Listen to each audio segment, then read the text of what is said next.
Guys, welcome to my channel again. তো দেখো, চলে এসেছি নতুন একটা ভিডিও নিয়ে। তো আজকের এই ভিডিওটাতে আমরা আলোচনা করবো অঙ্গনওয়াড়ি কর্মী বা এছাড়াও চুক্তিভিত্তিক অস্থায়ী যে সমস্ত কর্মীরা রয়েছেন সকলকে নিয়ে।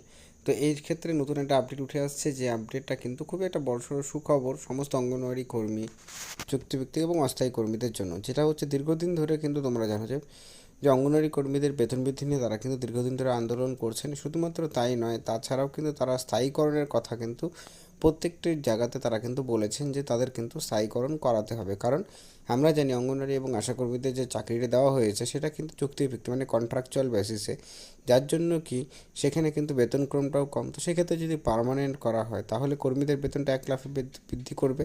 তো সেক্ষেত্রে কিন্তু কর্মীদের মধ্যে তারা কিন্তু ডিমান্ড রেখেছিলেন যে তাদেরকে পার্মানেন্ট করতে হবে। এবং স্যার, চুক্তিভিত্তিক কর্মী বা অস্থায়ী কর্মীদেরও কিন্তু এটা দীর্ঘদিন ধরে তাদের দাবি দাবা যে তাদেরকে পার্মানেন্ট স্টাফ, মানে স্থায়ীকরণটা দিতে হবে। সেই ক্ষেত্রে